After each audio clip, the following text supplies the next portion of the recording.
நாங்கள் ஒன்றுமே பண்ணல அதில். நம்ம மணிவண்ணன் சார் தான் ப்ரொடியூசர், மணிவண்ணன் சார் தான் டைரக்டர், அவர் தான் எல்லாமே. மணிவண்ணன் சார் உங்கள் ரிலேஷன் வேறு? ஆமாம், ரிலேட்டிவாக இருந்தால் கூட அவர் ரிலேட்டிவாக மதிக்க மாட்டாருங்க. அதனால் செருப்பால் நிறைய அடி வாங்கியிருக்கேன் அவர்கிட்ட. ஒரு செட்டு ஃபுல்லாக சுற்றி வந்திருக்காரு ஏன்னா அடிக்கிறதுக்கு. Sathyaraj sir and Manivannan sir அவங்களோட காம்போவை பற்றி கொஞ்சம் சொல்லுங்கள். அது வெரி ரேர் காம்பினேஷனுங்க. ஏன்னா இவர் என்ன சொன்னாலும் அவர் ஓகே பாரு, ஒன்றுமே இல்லை. அமைதிப்படை வந்து சிஎம் ஆகிறதுக்கு என்ன வேணால் பண்ணுவான், இதுதான் லைன். ஓகே ரைட், முடிஞ்சு போச்சு. அவ்வளோ ½ அன் ஹவரில் முடிச்சிட்டாங்க. அடுத்த நாள்லேருந்து 30 நாள் ஷூட்டிங்கு, டே அண்ட் நைட்டு. காலைல 7 மணிக்கு போனால் நைட் 2 மணி, திரும்ப 6 மணிக்கு போவோம், நைட் 2 மணி. 30 நாளில் படத்தை முடிச்சிட்டாரு. ஆல்ரெடி ஒரு இது பார்த்துருப்பீங்க கவுண்டமணி செந்தில். ஸோ இவங்க வடிவேல் கவுண்டமணி வந்து வெறும் டைலாகில் தான் பஞ்ச் பண்ணுவார். வடிவேலு சார் பாடி லாங்குவேஜோடு இருக்கும், பாடி லாங்குவேஜ் ரியாக்ஷனோட இருக்கும். அவர் கவுண்டமணி அண்ணா வந்து வெறும் டைலாகில் நீ ஆனா அதுக்கு ஒரு கவுண்டர் காமெடி அடிப்பார். வடிவேல் என்ன பாடியோட பண்ணுவார். கோடம்பாக்கம்னு ஒரு படம் பண்ணேன், ஒரு அசிஸ்டன்ட் டைரக்டரோட ஃபீல். ஆமாம், நந்தா தான் ஹீரோ. ஒரு அசிஸ்டன்ட் டைரக்டரோட ஃபீல் தான் அது. அப்போ நாங்கள் சினிமாக்காரங்க எல்லோரும் பார்த்துட்டு சூப்பராக இருக்குது, பிரமாதமாக, மணிவண்ணன் சார்லாம் அழுது கட்டி பிடிச்சி அப்படியெல்லாம் பண்ணார். பார்த்தா ஒரு நாள் கூட ஓடலை. ஆனால் எப்போவுமே ஃபிலிமில் இருக்கிற கம்ஃபர்ட் வந்து டிஜிட்டலில் வரவே வராது. முதல்ல அதோட குவாலிட்டியே வேறு. இப்போ நீங்கள் அழகில்லையெல்லாம் சாங் எடுத்து பாருங்கள், அதோட குவாலிட்டி நீங்கள் என்ன தான் டிஜிட்டலில் பண்ணாலுமே வராது. ஏன்னா அந்த ஃபில்மோட குவாலிட்டியை வந்து அது ஃபிலிம் தான். அதை சேஞ்ச் பண்ணுறதுக்கு யாருனாலையும் முடியாது. அழகு எல்லாம் அவள் இவளது ஸ்டைலாம் ஆச்சி மசாலா, எந்த சமையலும் ருசி தேடும் ரகசியம். 20 ரூபாய். வாவ் தமிழா வியூவர்ஸ் எல்லாருக்கும் வணக்கம்.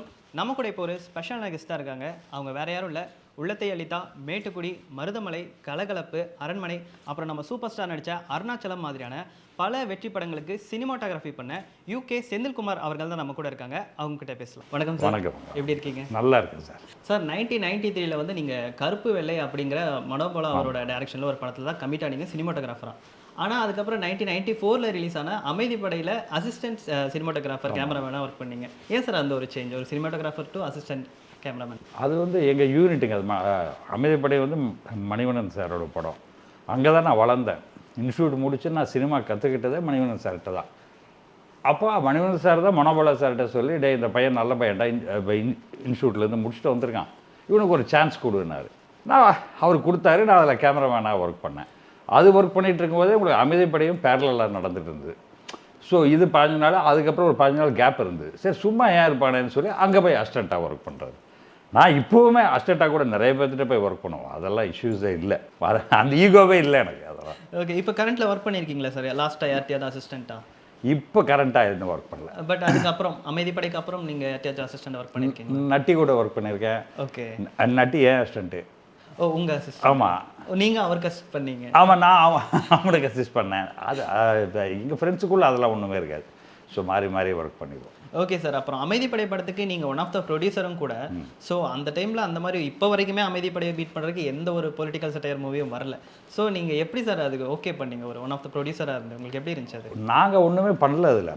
மணிவண்ணன் சார் தான் ப்ரொடியூசர், மணிவண்ணன் சார் தான் டைரக்டர், அவர் தான் எல்லாமே. ஸோ நாங்கள் பேர் தான் இருந்தோமே, அந்த அக்கௌண்ட்ஸ் பார்க்குறது மட்டும்தான் வேலை. சாயங்காலம் டீ செலவு, வடை செலவு, காலையில் டிஃபன் செலவு பார்க்குறது மட்டும்தான் எங்கள் வேலையை தவிர மற்ற ப்ரொடக்ஷன்ஸ் எல்லாமே வந்து அவர் தான், மணிவண்ணன் சாருடைய கண்ட்ரோல் தான். ஸோ ஆஸ் எ ப்ரொடியூசராக நாங்கள் இருந்து பார்த்தா இந்த டீ செலவு, சாயங்காலம் வடை போண்டா, காலையில் டிஃபனு, அப்போ என்ன கணக்குன்னு எழுதி அவர்கிட்ட காமிக்கணும், அவ்வளோதான். மற்றபடி ஒன்றும் இல்லை. மற்றபடி எல்லாமே இந்த credit goes to Manivannan sir மட்டும்தான். இப்போ ஃபுல்லாகவே வந்து அவர் தான் பார்த்துப்பார். ஆல்ரெடி டைரக்ஷன் பண்ணார், அதில் நடிச்சிருக்கவும் செஞ்சாரு, ப்ளஸ் ப்ரொடியூஸுமே அந்த சைடுமே அவர் தான் பார்த்தாரா சார்? ஓகே. அது எப்படி சார் அந்த ஜேர்னியை பற்றி கொஞ்சம் சொல்லுங்கள் சார். மணிவண்ணன் சார் உங்கள் ரிலேஷன் வேறு? ஆமாம், ரிலேட்டிவாக இருந்தால் கூட அவர் ரிலேட்டிவாக மதிக்க மாட்டாருங்க. ஓகே. அதனால் செருப்பால் நிறைய அடி வாங்கியிருக்கேன் அவர்கிட்ட. ஒரு செட்டு ஃபுல்லாக சுற்றி வந்திருக்காரு ஏன்னா அடிக்கிறதுக்கு. ஸோ அந்த மாதிரி சுச்சுவேஷனில் கூட நம்ம காரணத்துக்காக சார் என்ன காரணம்னா, மணிவண்ணன் சார் அவங்க அம்மா வந்து மணிவண்ணன் சாரை மணியான்னு கூப்பிடுவார். ஓகே. டே மணியா இங்கே வாடா அப்படிம்பார். நாங்கள் வீட்டுக்கெல்லாம் போகிறதுனால அந்த ஸ்லாங்கு தெரியும், அந்த கோயம்புத்தூர் ஸ்லாங். நான் ஒரு ஓரமாக ஒரு ரிஃப்ளெக்டர் பின்னாடி நைட்டில் இருட்டுக்குள்ளே ஏஎம் ஸ்டுடியோவில் அவர் இந்த பக்கம் லைட் பண்ண சொன்னார். எல்லாம் பண்ணி முடிச்சாச்சு. அப்புறம் அவர் சீன் வரல. அவருக்கு சீன் வராதனால என்ன பண்ணிட்டாருன்னா, இந்த பக்கத்து நீங்கள் லைட் பண்ணுங்க அப்படின்னாரு. அப்போ நாங்கள் ஒரு லைட்டுக்கு பின்னாடி இருட்டுக்குள்ளே நானும் இன்னொருத்தர் நின்று பேசிகிட்டு இருந்தோம். இந்த மணி எனக்கு வேறு வேலையே இல்லையாடா அப்படின்னு பார்த்தா பின்னாடியே இருந்தார். செருப்பை கழட்டி அடிச்சா ஓடுன்னு ஓடி ஏவி ஸ்டுடியோவே 2 ரவுண்டு வந்தோம். வந்துட்டு நான் போயிட்டேன். அப்படியே ஓடி போனவங்க தான் அன்றைக்கி நைட் ஷூட்டிங் வரலன்னா அடுத்த நாள் திரும்ப வந்தேன். ஸோ விட்டுருவார், திரும்ப 2 அடி பளிச்சுன்னு விழுவும், அதுக்கப்புறம் விட்டுருவார். ஸோ இந்த மாதிரி தான் நாங்கள் வளர்ந்தது அவர்கிட்ட. ஓகே, அதே குரூவில் தான் நம்ம சுந்தர் சி சாரோட நிறைய இப்போ நான் இன்ட்ரோ கொடுக்கும்போது சொன்ன படங்கள்ல எல்லாமே சுந்தர் சி சாரோட படம் தான். ஸோ உங்களுக்கும் அவருக்கான அந்த ஒரு பாண்டிங் எங்கேருந்து ஸ்டார்ட் ஆச்சு சார்? பாண்டிங் பேசிக்காக மணிவண்ணன் சார்ட்ட அவர் அசிஸ்டன்ட் டைரக்டர், நான் Shankar sir cameraman, assistant cameraman. Plus அது 2 பேரும் ஒரே ஒரு கோயம்புத்தூருங்கிறதுனால ஈஸியாக ஜெல் ஆகிட்டா. டே நீ கோயம்புத்தூரா, நீ ஸ்டேன்ஸு, நான் ஜிஆர்ஜி, சூப்பரா, ரைட் வா மச்சான், அப்படி வாடா போடான்னு சொல்லி பேசி அப்புறம் அப்போ இந்த கொத்து பரோட்டா ஃபேமஸ் எங்களுக்கு கோயம்புத்தூர். பேச்சுலர்லேருந்து வெளியில் வந்திருக்கோம், ஃபேமிலியிலேருந்து வெளியில் வந்திருக்கோம் இல்லையா, அந்த கொத்து பரோட்டா நாங்கள் 2 விரும்பி சாப்பிடுவோம். அதில் ஃப்ரெண்ட்ஷிப் ஆகி சரி ரைட் நான் படம் பண்ணால் நீ பண்ணலான்னு சொல்லி தான் பண்ணோம். பரோட்டாலேயே ஃப்ரெண்ட்ஷிப். ஆமாம், கொத்து பரோட்டா ஃப்ரெண்ட்ஷிப் அது. ஓகே, எப்படி சார் அதை இனிஷியேட் பண்ணீங்க? நெக்ஸ்ட் இந்த படம் நான் பண்ணுறேன், ஸோ நீ தான் கேமராமேன் அப்படின்னு சார் சொல்லிட்டாரா? ஆமாம். ஓகே, ஆக்சுவலாக நான் கேமராமேன் கிடையாது. அதுக்கு ஏகே ராஜான்னு ஒருத்தர் தான், அவங்க 2 பேரும் தான் பேசிட்டாங்க. இதுக்கிடையில் நான் கருப்பு வெள்ளை ஒர்க் பண்ணி திரும்ப நான் மணிவண்ணன் சார்ட்டு செகண்ட் ஆப்ரேட்டிவாக ஒர்க் பண்ணும்போது சுந்தர் பார்த்து சரி இவன் ஓகே நமக்குன்னு சொல்லி தான் அப்படி செட் ஆனார். ஸோ அந்த ட்ராவல் வந்து ஒரு 20 ஃபிலிம்ஸ்க்கு மேலே வந்து போயிடுச்சு. ஸோ உங்களுக்குள்ள அந்த ஒரு அண்டர்ஸ்டாண்டிங் இருந்தால் மட்டும்தானே சார் நடக்கும். என்னைக்காச்சும் ஏதாச்சும் நீங்கள் ஒரு சீன் சொல்லி இல்லை இது இப்படி வேணாம் அப்படி பண்ணலாம் அப்படின்ற மாதிரிலாம் நடந்திருக்கும்ல, ஸோ அதெல்லாம் அந்த மாதிரி எதாவது இருக்கா? அப்படி இல்லைடா இந்த சீனில் இன்னும் ஒரு 2-3 ஷாட் எடுக்கலாமே அப்படின்னு சொன்னால் கூட எனக்கு வேண்டாம், உனக்கு வேணும்னா நீ எடுத்துக்கோ, நல்லா இருந்தால் யூஸ் பண்ணுவேன், இல்லைன்னா யூஸ் பண்ண மாட்டேன். ஓகே ரைட், நல்ல விஷயம் தானே இது, நீ வேணான்னு சொல்கிறேன், நான் ஏன் டைம் வேஸ்ட் பண்ணுவானே, அப்படியே இருந்தாலும் சரிடா நீ எடுத்துக்கடான்னு தான் சொல்லுவான். இது வரைக்குமே வேண்டான்னு சொன்னது கிடையாது. நல்லா இருந்தால் நீ எடுத்துக்கோ, தப்பில்லை, ஆனால் எனக்கு இது போதுமா, இல்லை இதை விட பெட்டராக இருக்குன்னா ரைட் ஓகே. ஸோ காம்ப்ரமைஸில் தான் இருக்கும். ஆனால் இது வரைக்கும் அவர் வேண்டான்னு சொன்னதே இல்லை சுந்தர். ஓகே சார், இப்போ மணிவண்ணன் சார் வந்துட்டு மற்ற டேரக்டர்ஸ் மாதிரி ஸ்கிரிப்டில் இதுதான் இருக்குது, இதுதான் நம்ம எடுக்க போகிறோம் அப்படிங்கிற மாதிரி இல்லாமல் அங்கே போயிட்டு ஒன்று பண்ணுவார், டக்குன்னு ஒரு இம்ப்ரூவைசேஷன் பண்ணி அந்த சீனையே மாற்றிடுவார் அப்படின்ற மாதிரி சொல்லுவாங்க. ஸோ நீங்கள் அந்த இடத்துல இருக்கும்போது ஒரு கேமராமேனுக்கு அந்த இடத்துல என்ன சார் ஒரு டாஸ்க் இருக்கும்? டக்குன்னு ஒரு இது சொல்லும்போது லைட் இதெல்லாமே மாற்றணும், லென்ஸ் மாற்றணும். அங்கே கேமராமேனுக்கு வேலையே இல்லை, எல்லோரும் அசிஸ்டன்ட் டைரக்டராக, செட் பாயாக, ப்ரொடக்ஷன் அசிஸ்டண்ட்டாக தான் அதை வேலை செய்யணும். ஓகே, இப்போ அந்த ஒரு சீன் வந்து அமைதிப்படையில் வந்து அந்த துப்பாக்கி எடுத்துகிட்டு ஒரு டைலாக் சொல்லுவாங்க, ஏன் ஜோசி ஃபுல்லாக கேமரா இப்படி டேர்ன் பண்ணியிருப்பார். டேர்ன் பண்ணிவிட்டு ஒரு சிகரெட் எடுத்து வச்சுட்டு அடிச்சுட்டு டேர்ன் பண்ணி அப்போ ஜூம் பேக் வரும், வந்து கன் எடுத்துகிட்டு ஏன் ஜோசியரை உங்களுக்கு ஆயுசு எவ்வளோ தூரம்னா ஆயுசு எனக்கு கெட்டினா டப்புன்னு ஷூட் பண்ணுவார். அது என்னென்னா ஆக்சுவலாக அந்த சீன் முடிஞ்சுது. அந்த ஜோசியரை சொல்லி முடிச்சதுக்கப்புறம் இவர் கேமரா ஓடிட்டுருக்கு, இவர் சத்யராஜ தலைவா கொஞ்சம் திரும்பி நில்லுங்க அப்படின்னார். திரும்பி நின்ட்டார் அவர். இந்த டொக்கு சவுண்டு வந்து ஹோல் செட்டுக்கே கேட்கும். அப்படின்னா கேமராமேன் ஜூம் போகணும். நான் பக்கத்தில் உட்காந்துருக்கேன், பேட்டரி பக்கத்தில், எட்டு ஒரு உதச்சி போய் துப்பாக்கி எடுத்துருவாடா அப்படின்னார். அப்போ ஓடி போய் கன் மேனை பிடிச்சி ஒரு புல்லட் எடுத்துக்குள்ள ஜூம் போயிடுச்சு. என்ன பண்ணுறது தெரியல, ஒரு சிப் அடிங்கன்னாரு. சிப்படி ஒரு டம்மை பற்ற வைங்கன்னாரு. எல்லாம் கேமரா பேக்கில் இருக்குது, கேமரா ஓடிட்டுருக்கு. வச்சார். அவர் ஜூம் போடுறதை பார்த்து நான் போய் சட்டையை தூக்கி வேட்டிக்குள்ளே அந்த கன்னை வச்சுட்டேன். தலைவா பார்த்து வைங்க, இப்படி மேலே ஊதுவார். அதுக்கப்புறம் டேர்ன் பண்ணுவார்.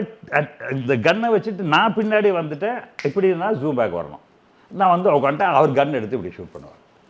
இது எல்லாமே வந்து ஆன் தி ஸ்பாட்டில் கேமரா ஓடும்போது இம்ப்ரவைஸ் பண்ணதான் அவர்.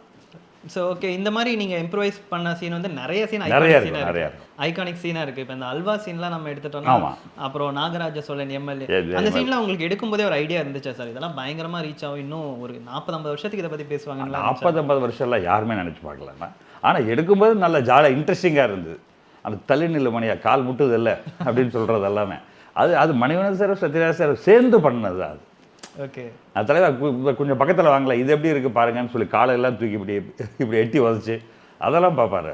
Sathyaraj sir and Manivannan sir அவங்களோட காம்போ பற்றி கொஞ்சம் சொல்லுங்கள். அது வெரி ரேர் காம்பினேஷனுங்க. ஏன்னா இவர் என்ன சொன்னாலும் அவர் ஓகே பாரு. ஒன்றுமே இல்லை, அமைதிப்படையை வந்து ஒரு 60 நாள் ஷூட்டிங். காலையில் 9 மணிக்கு போவோம், நல்லா நான்வெஜ் சாப்பிடுவோம். செல்லும் கடைன்னு ஒன்று இருக்குது, அங்கே போய் நல்லா ரத்த பொரியல், மட்டனு, சிக்கனு சாப்பிட்டுட்டு ஷூட்டிங் போவோம். 6 மணிக்கு வந்துடுவோம். வந்து ஆஸ் யூஷுவல் இப்படியே ஒரு 60 நாள் போனோம். 61ஆவது நாள் எல்லாருக்கும் லீவ் விட்டுட்டு நான் அந்த பாலுன்றவர், cameraman Shankar sir, art director Sathyaraj sir உட்காந்து இது மாதிரி ஒரு அப்பா கேரக்டர் ஒருத்தர் வராரு, இப்போ தான் அப்பா கேரக்டர் வராரு, நீங்கள் மொட்டை போடணும் கிளைமேக்ஸ்லன்னு இவ்வளோ தான் சொன்னார். ஓகே. அப்பா கேரக்டர் என்ன வருது? அப்பா கேரக்டர் ஒரு ஜூனியர் என்டிஆர் மாதிரி, அவன் சிஎம் ஆகிறதுக்கு என்ன வேணால் பண்ணுவான், இதுதான் லைன். ஓகே ரைட், முடிஞ்சு போச்சு. அவ்வளோ ½ அன் ஹவரில் முடிச்சிட்டாங்க. அடுத்த நாள்லேருந்து 30 நாள் ஷூட்டிங்கு, டே அண்ட் நைட்டு. காலைல 7 மணிக்கு போனால் நைட் 2 மணி, திரும்ப 6 மணிக்கு போவோம், நைட் 2 மணி, 30 நாளில் படத்தை முடிச்சிட்டார். ஓகே, அவர் தான் அது வரும்.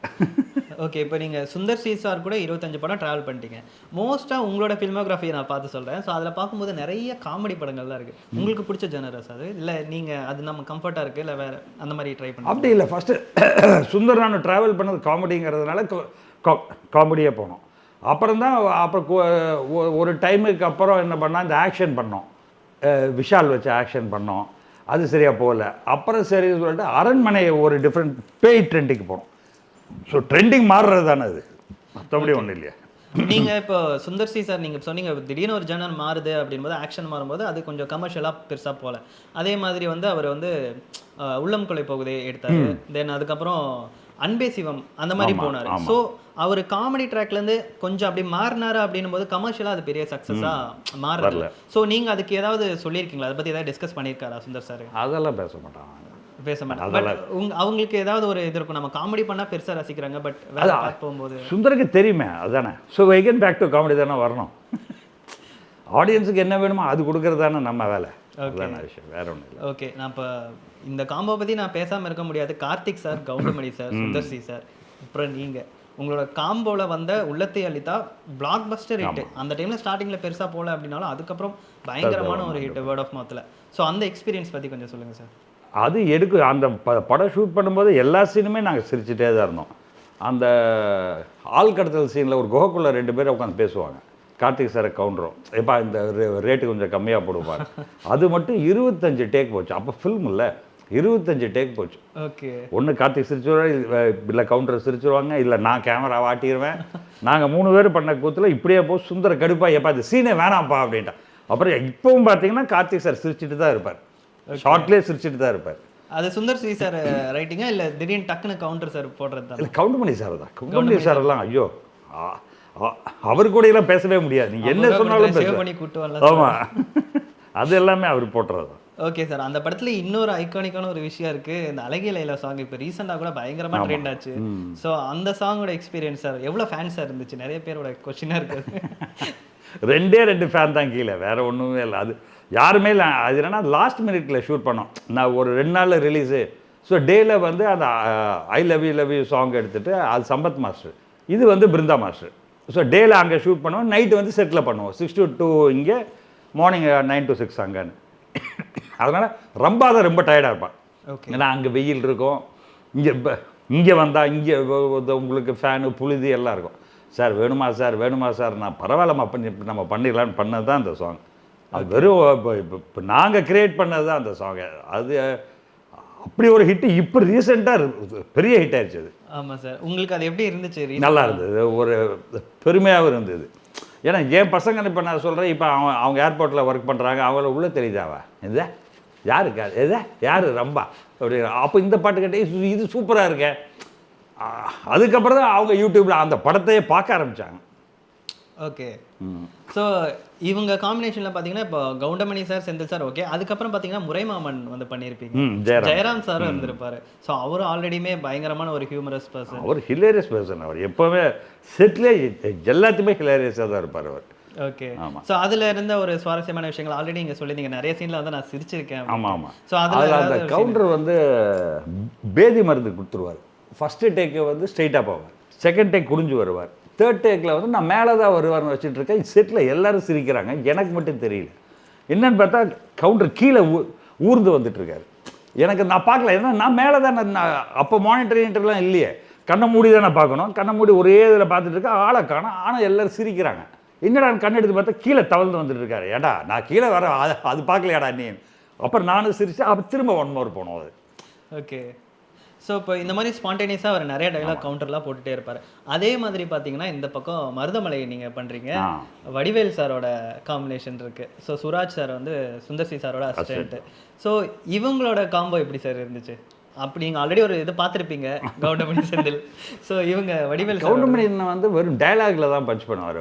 வடிவேலு சார் பாடி லாங்குவேஜோடு இருக்கும், பாடி லாங்குவேஜ் ரியாக்ஷனோட இருக்கும். அவர் கவுண்டமணி அண்ணன் வந்து வெறும் டைலாகில் நீ ஆனா அதுக்கு ஒரு கவுண்டர் காமெடி அடிப்பார். வடிவேலு என்ன பாடியோடு பண்ணுவார், பாடி லாங்குவேஜோடு ஒரு கவுண்டர் பண்ணும்போது அது ரொம்ப நல்ல ஒரு ரசிக்கிற மாதிரி இருந்தது. ஓகே, அதில் ஏதாவது ஹிலாரியஸ் சீனில் நீங்கள் கேமரா ஆட்டி அந்த மாதிரி எதாவது இருக்கா? அது நிறைய பண்ணியிருக்கேங்க. ஓகே, ஸோ அடுத்ததில் பார்த்தீங்கன்னா இப்போ அரண்மனையில் சந்தானம் சார். ஆமாம், சந்தானம் சார். இப்போ கவுண்டமணி சார், அப்புறம் வடிவேல் சார், சந்தானம் சார், அப்புறம் யோகி பாபு சார் கூட பண்ணியிருக்கீங்க. ஸோ இவங்க இதில் யாரோடது வந்து ரொம்ப பார்க்கறதுக்கு அந்த பர்ஃபார்மன்ஸை பார்த்தாலே இல்லைப்பா என்னால் முடியாது கவுண்டர் அப்படின்னா அது என்ன இருந்தாலும் கவுண்டமணி அண்ணன் தான். கவுண்டமணி அண்ணன் தான். கவுண்டமணி அண்ணன் தான். Okay sir. இப்போ ஒரு டெக்னிக்கல் ஆஸ்பெக்டில் பார்த்தோன்னா இதுக்கு முன்னாடி நம்ம வந்து ஃபிலிமில் வந்து நிறைய ஷூட் பண்ணிகிட்டு இருந்தோம். இப்போ பார்த்தா வந்து நம்ம டிஜிட்டலுக்கு மாறிட்டோம். ஸோ இதில் ஏதாவது ஒரு நெகட்டிவ் ஆர் மைனஸ் அந்த மாதிரி இருக்கா? ஃபிலிமில் எனக்கு இந்த கம்ஃபர்ட் இருந்துச்சு, ஆனால் இதில் இல்லை அந்த மாதிரி. ஆனால் எப்போவுமே ஃபிலிமில் இருக்கிற கம்ஃபர்ட் வந்து டிஜிட்டலில் வரவே வராது. முதல்ல அதோட குவாலிட்டியே வேறு. இப்போ நீங்கள் அழகில்லையில சாங் எடுத்து பாருங்கள், அதோட குவாலிட்டி நீங்கள் என்ன தான் டிஜிட்டலில் பண்ணாலுமே வராது. ஏன்னா அந்த ஃபில்மோட குவாலிட்டி வந்து அது ஃபிலிம் தான், அதை சேஞ்ச் பண்ணுறதுக்கு யாருனாலையும் முடியாது. இப்போ டிஜிட்டலில் என்ன ஒரு அட்வான்டேஜ்னால் நம்பர் ஆஃப் டேக்ஸ் போனாலும் கவலை இல்லை, எத்தனை ஷார்ட்ஸ் வேணால் திரும்ப திரும்ப எடுத்துக்கலாம், அவ்வளோதான விட அட்வான்ஸ்டு டெக்னாலஜி வந்துருச்சு டிஜிட்டலில். இது ஈஸியாக இருக்குது, யார் வேணால் கேமராமேன் ஆயிடலாம் இப்போ டிஜிட்டலில். ஓகே, இப்போ ஒரு மூவி நீங்கள் ஷூட் பண்ணிட்டு இருக்கும்போதே இது வந்து ஒரு பெரிய பிளாக் பஸ்டர் மூவியாக வரும்னு உங்களுக்கு ஒரு நம்பிக்கை இருக்கலாம், அந்த மாதிரி ஏதாவது மூவி? அந்த மாதிரி எதுவுமே இல்லைங்க. பார்க்கும்போதே தெரியாது, ஒரு ஒர்க்காக தான் நம்ம ரெஸ்ட் இருக்கோம் அவ்வளோதான். அப்படி தெரிஞ்சால் நான் தானே கிங்காக இருந்திருப்பேன் சினிமாவில். எப்போ இந்த படத்தை இது இது சூப்பர் டூப்பர் ஆகும்னா நான் தானே கிங்கப்போ ஓடி ஓடியாக சம்பாரிச்சிருப்பேனே இல்லையா? அது நம்பவே முடியாது. நம்ம ஒரு சில படங்கள் நல்லா இருக்குன்னு நினைப்போம். ஃபார் எக்ஸாம்பிள் இந்த ஜெகன் டைரக்டர் பண்ண ஒரு படம் கோடம்பாக்கம்னு ஒரு படம் பண்ணேன். ஒரு அசிஸ்டன்ட் டைரக்டரோட ஃபீல். ஆமாம், நந்தா தான் ஹீரோ. ஒரு அசிஸ்டன்ட் டைரக்டரோட ஃபீல் தான் அது. அப்போ நாங்கள் சினிமாக்காரங்க எல்லோரும் பார்த்துட்டு சூப்பராக இருக்குது, பிரமாதமாக, மணிவண்ணன் சார்லாம் அழுது கட்டி பிடிச்சி அப்படியெல்லாம் பண்ணார். பார்த்தா ஒரு நாள் கூட ஓடலை. ஏன்னா சினிமா பற்றியே நம்ம சினிமா ஒன்றுமே இல்லைன்னு சொல்லும்போது ஆடியன்ஸ்னால் ஏற்றுக்க முடியல. அது சினிமாக்காரங்கன்னா என்னப்பா அவங்களுக்கு கார் இருக்குது, நல்லா சோறு திங்கிறாங்க, நல்லா தங்குறாங்க, அவங்க போய் எப்படி கஷ்டப்படுவாங்கன்ற மாதிரி சென்ஸ் ஆயிடுச்சு. ஓகே, இப்போ நீங்கள் சினிமாக்காரங்களுக்கு இந்த மாதிரி ஒரு பெர்ஸ்பெக்டிவ் இருக்குது. ஸோ உங்களோட ஸ்ட்ரகிள்ஸ் ஏதாவது இருக்கா சார்? நீங்கள் ஒரு சினிமாக்காரராக ஏதாவது ஸ்ட்ரகிள் ஃபேஸ் பண்ணி வந்தீங்களா? நிறையா ஸ்ட்ரகிள்ஸ் ஃபேஸ் பண்ணியிருக்கோம். ஆனால் நான் லக்கியஸ்ட் பர்சன் தான். ஏன்னா ஃபிலிம் இன்ஸ்டியூட் முடித்தோடனே மனோபலா சார் முடித்தோடனே இந்த மணிவண்ணன் சார்கிட்ட திரும்பவும் அசிஸ்டன்ட் கேமராமேன், அசிஸ்டன்ட் டைரக்டரு, அப்படியே பார்த்த சுந்தருக்கு அப்புறம் அந்த கிராஃப் அப்படியே தான் மேலே போச்சு எனக்கு. ஸோ நான் ரொம்ப கஷ்டப்படல, ஆனால் கஷ்டப்படாமல் யார் தான் வர முடியும்? ஸோ எல்லாருமே தான் கஷ்டப்பட்டுருக்கோம். ஆனால் நான் ரொம்ப லக்கியஸ்ட் பர்சன் தான் சொல்லுவேன். Thanks to my father and my டீச்சர்ஸ்ன்னு தான் சொல்லுவேன். ஓகே, ஸோ உங்களோட கரியர் கிராஃப் அப்படியே நீங்கள் கொஞ்சம் அப்படியே ஏறிட்டே இருக்கும்போது அருணாச்சலம் அப்படின்னு சொல்லிட்டு ஒரு மிகப்பெரிய ஒரு பீக் வருது. ஸோ அது நீங்கள் எப்படி இருந்துச்சு அந்த தருணம் உங்களுக்கு அந்த செகண்டில்? நம்ம இதை கமிட் ஆகிருக்கோம், சூப்பர் ஸ்டார் படம். ஆமாம், கமிட் ஆகிருக்கும்போது அது சுந்தர் போய் அட்வான்ஸ் வாங்கிட்டு வந்துட்டான். இப்போ ரஜினி கம்பெனியில் போய் அட்வான்ஸ் வாங்கிட்டு வந்துட்டு ஈவினிங் ஆஃபீஸில் ஒரு டே நம்ம ரஜினி படம் பண்ணுறோம், இந்த கிரிக்கெட் விளையாடுறது அதெல்லாம் எதுவும் இருக்கக்கூடாது, அதனால் நம்ம ஒழுக்கமாக படம் ஷூட்டிங் தான் 7 மணிக்கு இருக்கணும், போய் கிரிக்கெட் விளையாண்டு 9 மணிக்கு ஸ்டார்ட் பண்ணலாங்கிறது இருக்கும். ஏன்னா ரஜினி படம்டா அது. பட் இதுக்கு முன்னாடி நீங்கள் கிரிக்கெட் விளையாண்டு தான் ஸ்டார்ட் பண்ணி? ஆமாம், இந்த மார்னிங் கரெக்டாக 6:30 ஸ்டார்ட் பண்ணிடுவோம் கிரிக்கெட்டு. நான் ஒரு டீமு, டேரக்டர் ஒரு டீம், லைட் மேனை பிரிஞ்சுக்குவாங்க. ஓகே, ஒரு அம்பையரில் நாங்களே தான் போயிடுவோம். ஆர்டிஸ்ட் யார் வராங்களோ அவங்க வந்து விளையாடலாம். அவன் 8:30 மணி வரைக்கும் விளையாடுவோம், 9 o'clock ஸ்டார்ட் பண்ணிடுவோம், அவ்வளோதான். ஸோ அப்படி சொல்லும்போது என்னென்னா எனக்கு ஸ்மோக்கிங் பழக்கம் இருக்குது. அப்போ சொன்னால் அப்போ சுந்தர் இது மாதிரி இந்த தம் அடிக்கிறதெல்லாம் வச்சுக்காத, தம் அடிக்கிறது வெளியில் போய் தனியாக யாருக்கும் தெரியாது. நான் இந்த சுந்தர் ஸ்மோக் பண்ண மாட்டார், நான் ஒருத்தன் தான் அவன் செட்லேயே ஸ்மோக் பண்ணுவேன். அப்போ நீ தம் அடிக்கிறதா வெளியில் போய் தம் அடிச்சுக்கோ, அவருக்கு தெரியாமல் அடிச்சிட்றா, என்னென்னா நம்மளுக்கு அது நல்லா இருக்காது. ஆமாடா, கரெக்ட் தான், நம்மளும் கரெக்டு தான், சரின்னு சொல்லி ஷூட்டிங் ஸ்டார்ட் ஆயிடுச்சு. என்னென்னா இப்போ ரஜினி சார் இங்கே இருந்தானே சென்டராக வந்து ஒரு பிளாக் கிளாத் பெருசாக ஒன்று தொங்கும். நான் வந்து பிளாக் கிளாத்துக்கு பின்னாடி உட்காந்து தம் அடிவேன். இதை ஒரு ரஜினி சார் ஒரு 3 நாளாக பார்த்துட்டே இருந்திருக்காது. என்ன ஒரு பிளாக் கிளாத் வருது, பின்னாடி போக வருது. அப்புறம் ஒரு 10 நிமிஷம் கழிச்சு பிளாக் கிளாத் போயிடுது. அவர் கேமராமேன் பாட்டு ஒர்க் பண்ணிட்டு இருக்காரு. ஒரு நாள் என்னை கூப்பிட்டார், என்ன சார் இந்த ஸ்மோக் பண்ணுவீங்களா அப்படின்னாரு. நீ என்ன சொல்கிறதுன்னு தெரில. இல்லை சொல்லுங்கள் பரவாயில்ல அப்படின்னு. ஆமாம் சார் ஸ்மோக் பண்ணுவேன் சார். ஏன் பிளாக் கிளாத்து? இல்லை சார் உடனே நான் சுந்தரை கூப்பிட்டேன், எப்பா இங்கே வாடா. அவனும் வந்தான். என்ன? இல்லை சார் அவன் ஆமாம் சார் பண்ணுவான் சார்ன்ட்டு அவனும். சரி இனிமேல் வந்து செட்டில் நீங்கள் வேணாம், நீங்கள் ஸ்ட்ரெயிட்டாகவே அடிங்க. இந்த அவர் பர்சனலில் அதை பையனை கூப்பிட்டு இனிமேல் இவருக்கும் ஒரு பேர் சிகரெட் கொடுத்துருப்பா, இன்னும் ஸ்ட்ரெயிட்டாக அதுக்கப்புறம் செட்டிலே உட்காந்து 2 பேரும் இதுதான் பிகினிங்காக போச்சு ரஜினி சார். ஓகே, அவ்வளோதான். ஓகே. அந்த படத்தில் ஏதாவது ரொம்ப டாஸ்க்காக இருந்துச்சு, இந்த சீன் வந்து ரொம்ப கஷ்டப்பட்டு எடுத்து? நாங்கள் அப்படி கஷ்டப்பட்டு எந்த சினிமா வேலை செய்ய மாட்டாங்க, ஜாலியாக வேலை செய்யும். அது ரொம்ப கஷ்டமாக இருக்கும், அது வேணாம், அந்த சீனே வேணான்றோம். ஓ, சீனே வேணான்ற டேரக்டர் இல்லைடா, இது நைட் 9 மணிக்கு மேலே 2 மணி ஆகும்டா இந்த ஃபுல் செட்டப் லைட் பண்ண, அப்போ இது வேண்டாம், டே ஃபார் நைட் பண்ணிக்கலான்றோம். கஷ்டப்படாமல் சந்தோஷமாக சிரித்து வேலை செய்கிறது தான் எங்கள் unit. Okay. Sundar C sir unit நீங்கள் பொதுவாக ஒர்க் பண்ணுறீங்க? இதுதான். ஓகே. ஐயோ இதெல்லாம் ரொம்ப இது ஃபுல் நைட்டு அப்படியே இருந்தாலும் என்ன சொல்லுவான்னா, இப்போ அவன் சுந்தர் இருந்து எடுக்க வேண்டிய ஷார்ட்ஸ் எல்லாமே எடுத்துருவான். அப்படி எடுத்துகிட்டு எனக்கு வந்து இந்த பில்டிங் எக்ஸ்டீரியர் எனக்கு 10 ஷாட் வேணும், நீ 12 மணிக்குள்ளே முடிச்சிரு. அவன் போகிறதே 10 மணி தான் இருக்கும். ஸோ 2 ஹவர்ஸில் நீ முடிச்சிருவியா? நான் முடிச்சிருவேன். ரைட். எப்போ ஒரு அசிஸ்டன்ட் விட்டு அவன் கூட இருங்க, 10 ஷாட் அவன் எடுத்ததுக்கப்புறம் பேக் பண்ணிக்க. ஸோ நானும் அந்த 10 ஷாட்டுக்கு மீறி பட்சம் ஒரு 12 ஷாட் எடுப்பேன். எடுத்துகிட்டு எப்போ போடம்பா ரைட் போடா வந்துடும், அவ்வளோதான். இது விட்டு அது ஃபுல் நைட்டு டே நைட்டு அப்படி கஷ்டப்பட்டு ஒர்க் பண்ணி அப்படியெல்லாம் எதுவுமே இல்லை. நாங்கள் ஹாப்பியாக சுகமாக ஒரு ஃபாரஸ்ட்டாக ஒரு செட்டை போட்டுருவோம். இந்த ஃபாரஸ்ட் உள்ள பண்ணுவோம், ஏவிஎம்மில் பண்ணுவோம், அழகாக ஏசியில் பண்ணுவோம். கஷ்டப்பட்டு எதுக்கு பண்ணணும்னு கேட்குறேன். இப்போ நம்ம சொல்கிறது தானே சினிமா, அதை ரசித்து ருசித்து அழகாக என்ன ஃபெசிலிட்டிஸ் இருக்கும்போது அதை யூஸ் பண்ணும். முதல்ல அது கிடையாது, அந்த சிஜி கிடையாது, க்ரீன் மேட்டு கிடையாது, எதுவுமே கிடையாது. நீங்கள் அப்பா சொல்கிறீங்களா கஷ்டம், இப்போ எல்லாமே இருக்கே, அந்த ஃபெசிலிட்டிஸை யூஸ் பண்ண வேண்டியது தானே. இப்போ லைட்டிங் என்னடா இது, இப்போ லைட்டிங் ரொம்ப கேவலமாக இருக்கே, ஏன் இவ்வளோ வெளிச்சமாக இருக்குது அப்படி சொல்லுவான். இல்லைடா அங்கே ஆர்டிஸ்ட் இருக்காங்களே அது பரவாயில்ல, இருட்டாக காமிச்சிரு பரவாயில்லப்பா. ஸோ எனக்கு வந்து இதில் அந்த ஹாரர் மூடு தான் வேணும், அந்த காமெடியாக இருந்தாலும் பரவாயில்ல, நீ அப்படியே பண்ணிடணும். சரி 2 லைட் ஆஃப் பண்ணுவேன், எனக்கு தெரியும் அவன் இது மாதிரி கேட்பான்னு. ஸோ ஏற்கனவே 2 லைட் போட்டு 2 லைட் ஆஃப் பண்ணனா இது ஓகேன்றோம். ரைட் வா டேக் பண்ணலாம், தெரிஞ்சிடும். எத்தனை வருஷம் வைப் இல்லை 2 பேரும் ஒன்றா. Okay okay okay. இப்போ அதே படத்தில் சௌந்தர்யா மேம் ஒர்க் பண்ணியிருந்தாங்க. ஸோ உங்களுக்கும் அவங்கள பற்றின ஒரு சில ஒரு ஆசை தானுங்க எல்லாருக்கும். அந்த மாதிரி ஒரு பொண்ணை லவ் பண்ணுறதுக்கு யாருக்கு தான் ஆசை இருக்காது சொல்லுங்கள் சார். நீங்கள் நிறைய சீனியர் ஆக்டர்ஸ் கூட ஒர்க் பண்ணியிருக்கீங்க, ஜெயச்சந்திரன் சார், அப்புறம் Jaishankar sir, Gemini Ganesan sir. So இவங்க கூட நீங்கள் ஒர்க் பண்ண எக்ஸ்பீரியன்ஸ் பற்றி ஏதாவது கொஞ்சம் ஷேர் பண்ண முடியுமா? ஜெமினி சார் சொல்லணும்னா அவர் is a very coolest person. அதாவது ஒரு ஹீரோயின் வந்தால் கூட அதை பார்த்து ரசிப்பார், அப்படியே பார்ப்பார், இப்படியே பார்த்துட்டு என்னடா அப்படிம்பார். ஒன்றும் இல்லை சார் அப்படின்னு சொல்லுவேன். அவர் எனக்கு என்னடா அப்படிம்பார். இல்லைங்கண்ணா இல்லை சார் ஒன்றும் இல்லைங்க சார் அப்படின்னா. ஜெய்சங்கர் வந்து எப்படின்னா உங்களுக்கு செட்டில் அவர் உள்ளே வரும்போதே good morning guys, hey guys good morning good morning good morning பாரு. எத்தனை மணிக்கு 11 மணிக்குன்னு சொல்லுவார். ஏன்னா அவர் வர்ற டைம் தான். ரஜினி சார் சொல்லும்போதே வந்து அவர் ஜெய்சங்கர் சாரை மட்டும் யாரும் கம்பல் பண்ணாதீங்க, அவர் எப்போ வந்தாலும் அப்போ எடுத்தால் போதும், அதனால் என்ன ஆனாலும் பரவாயில்ல, அவர் கம்பேர் பண்ணாதீங்க. அதனால் அவர் உள்ளே வரும் 11 o'clock நாங்கள்லாம் ஷூட்டிங் பண்ணி டயர்டாகி உட்காந்துருப்போம். அப்போ தான் வருவார் உள்ளே. வந்தோடனே கைஸ் குட் மார்னிங் அப்படி ஃப்ரெஷ்ஷாக சொல்லிட்டு போவார். ஒரு எனர்ஜெட்டிக் ஃபெல்லோன்னா ஜெய்சங்கர் சார் தான். ஓகே. ஸோ அதே மாதிரி இன்னொரு பர்சனும் இருக்கார், ரொம்ப எனர்ஜெட்டிக்கு, உங்களுக்கு ரொம்ப க்ளோஸ் நெருங்கிய நண்பர் கூட அவர், கார்த்திக் சார். ஸோ அவரை பற்றி கொஞ்சம் சொல்லுங்கள் சார். எப்பவுமே சொல்லியிருக்கீங்க, என்ன சொல்கிறது, லேடிஸோட ப்ளே பாய் இல்லை அவர். அவரை பார்த்தாலே நம்மளே மயங்கி விழுந்துருவோம் அவர்கிட்ட, அப்படி சாமியாக இருப்பார் அவர். அதாவது எல்லா ப்ரொடியூசர்ஸுமே இப்போ நாங்கள் ஒர்க் பண்ணுவோம், இன்றைக்கி வரலையா நாளைக்கு பாருங்கள் கார்த்திக் சார் வந்தோடனே லெஃப்ட் அண்ட் ரைட்டு கேட்குறேன் பாரு. காலைல வருவார், அவர் 9 மணிக்கு வருவார். என்ன சார் மார்னிங் சார், அவ்வளோதான். யாருமே எதுவுமே பேச மாட்டாங்க. ஆனால் அவர் 9 o'clock வரேன்னு சொன்னார்னா 9 o'clock வித் மேக்கப் காஸ்டியூமோட ஷார்ட்டுக்கு ரெடியாக தான் வருவார். சாப்பிட்டுட்டு இப்போ மற்ற ஆர்டிஸ்டில் எப்படின்னா வந்து மேக்கப் போட்டு ஷார்ட்டுக்கு ரெடியாக ஒரு 1/2 hour 1 hour ஆகும். அவர் 9 o'clock வரேன்னு சொல்லிட்டாருன்னா 9 o'clock வித் மேக்கப் காஸ்டியூமோட தான் வருவார் அவர். ஓகே. பட் ஆனால் அவர் மேலே ஒரு சின்ன ஒரு இந்த மாதிரி இது சொல்லிட்டு இருப்பாங்க, லேட்டாக ஏதோ ஹெல்த் இஷ்யூஸுங்க, அவ்வளோதான். மற்றபடி அதான் அவர் கான்ஷியஸாக அந்த மாதிரி எதுவும் பண்ணுற பர்சன்ஸ் இல்லை. Is a very good person. Okay okay sir. வந்துட்டு ஒரு பர்சனாக மாறணும்னா கார்த்திக் சாராக தான் மாறுவேன் அப்படின்னீங்க. அடுத்த ஜென்மம் இருந்தால் சார், அடுத்த ஜென்மம் இருந்தால் கார்த்திக் சாராக தான் நான் பிறக்கணும்னு ஆசைப்பட்றேன். எதனால சார் அந்த இல்லை சார், அவர் பேசுகிற விதம், அவர் பழகிற விதம், அவர் பாண்ட் வித் சில்வர் ஸ்பூன்னு வைங்களேன். ஆனால் அதை யார்கிட்டையுமே காமிச்சிக்க மாட்டார். ஐயோ நான் வந்து முத்துராமன் சாரோட பையன், எனக்கு இவ்வளோ சொத்து இருக்குது, எனக்கு இவ்வளோ காசு இருக்குது, அதை பற்றி காமிச்சிக்கவே மாட்டார் அவர். சாதாரண மனுஷனாக தான் இருப்பார் அவர்.